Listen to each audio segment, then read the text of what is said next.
The Make IK chain tool here simplifies the process of setting up IK chains of all different types.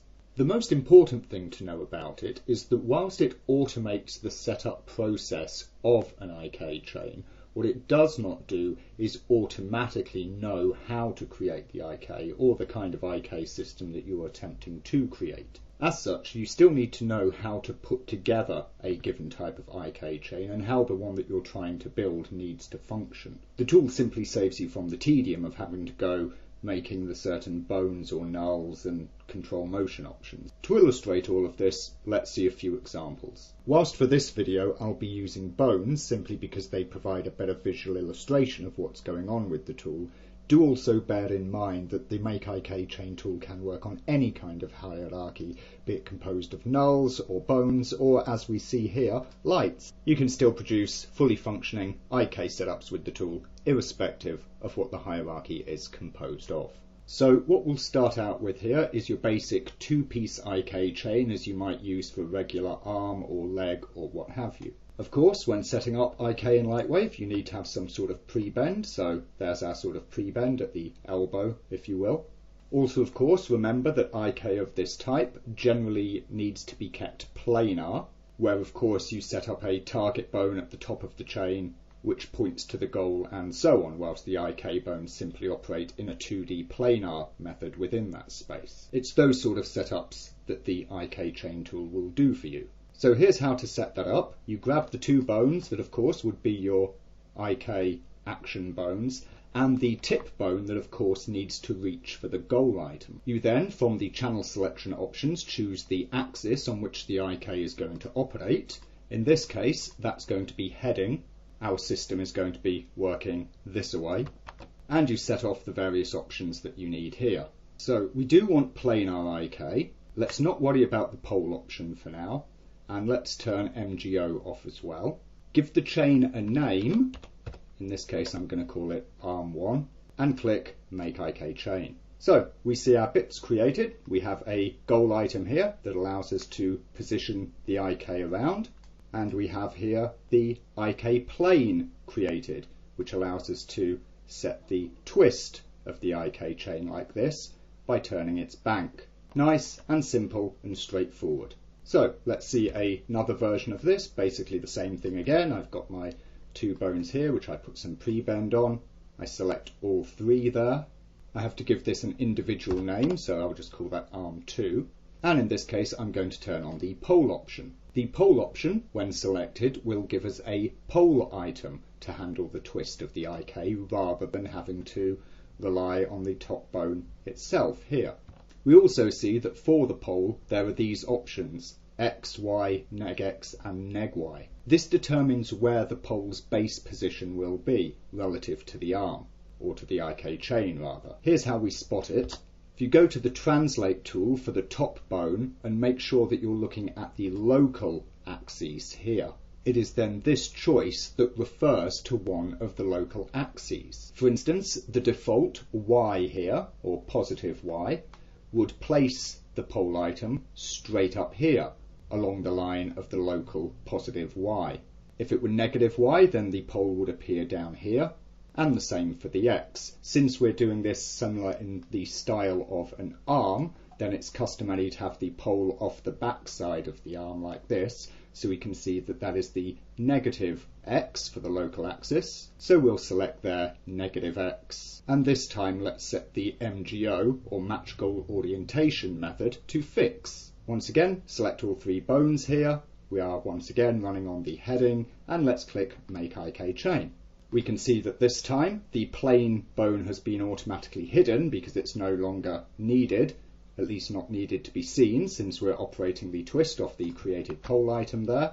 We have of course the goal item, and you can see that this end bone, this hand as it were, is fixed to the orientation of the goal item there. As you change the orientation of the goal, then the hand is fixed with it. And you can notice, of course, that when the goal goes out of bounds or beyond the length of the IK chain, then the hand item is still orienting along with the orientation of that item. The other option then would be to use the MGO in drag mode. So let's select those 3 bones there of this new arm. We'll call that arm 3. I'm going to set the MGO to drag, and this time I'm going to use the joints for the items. You'll notice that previously we've used nulls and the pole and goal were created as nulls. I'm still using a planar chain with a pole still on the negative X there, and so we click Make IK Chain. You can see what we have this time is our goal item is a joint, not a null like this, and of course you can see that when we go out of bounds, the hand drags to try and point within its goal space. This is more easily seen from the top view there. Obviously the hand is ordinarily bound to the rotation of that, but when that goes beyond the reach, the hand will drag to try and reach towards it like that. This can give you a natural behaviour in IK chains for hands or feet, so as they naturally peel off surfaces that the IK is reaching to. And you can also notice that our pole item here has been created as a joint item. So that's all pretty straightforward and simple for those standard sorts of IK chains. What about in the case where we have something different, say something like this chain here, which is composed of 4 bones? One of the ways that you can do a chain like this is to have a sort of 2-bone IK solution, the final bone reaching for the goal, but this 3rd bone here operating on FK. The Make IK Chain tool will ignore anything that's not selected. So if we select this bone, and the last one here, again, let's make sure we only have the heading selected there because we're going to be operating the heading here. Let's just give this some name. We'll go with the planar, pole, negative X position pole, nulls and drag mode for the MGO, and we'll click Make IK Chain. You can see that what we have is, again, this chain is functioning nice and normally, but this bone here has been left alone, leaving us with the FK rotation on it, which allows us to push our IK solution one way or the other, whilst of course maintaining the pole twist available here via the pole item. When you're making chains like this that have multiple items, you can have 3 bones or more, in fact, of course, operating on IK, but whilst using a press bone, an auxiliary extra bone that helps you to create a certain amount of press in the chain. So we can select all 4 bones here. Let's call this chain 2 and Make IK Chain. You can then see what we have here, which is a 3-bone IK solution that works like this, as you might have in a quadruped leg or similar, but you have this press bone created as well, rotating which allows you to control the overall swing positioning of the chain. The Make IK Chain will of course do this automatically any time that you're using more than a 2-bone IK setup. It will also handle chain IK, long chain IK. So here we have a run of 10 bones. Commonly, when doing stuff like this, you will do them on both heading and pitch. You would not use the planar method, and you can, but wouldn't always use a pole. In this case, let's have one, shall we? So we'll call that chain 3, and once again, Make IK Chain. You can see that there we have our bendy flexy IK chain set up like this. Once again, we have this press item that lets us roll the chain around from its base, thusly, and there is the pole that lets us turn the chain around itself.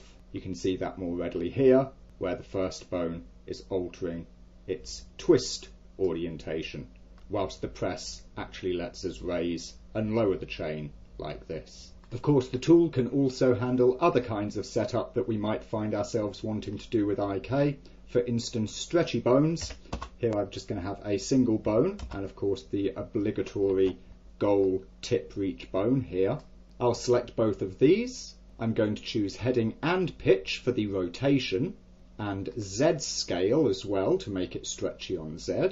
I'll call this stretch. It does not need to be planar, does not need a pole item, does not need MGO, so we can turn those options off. hit Make IK Chain, we see we get just a single goal item there, and of course the bone is now a stretchy bone that pulls toward the goal just like this, whilst of course rotating to point at the goal. So there it is, the Make IK Chain tool, which allows you to quickly and simply build all of the common IK type setups that you might require in Lightwave, using the most common options that you might want for any particular type of chain, and saving you from the work of having to add all the items manually and set all of their motion options.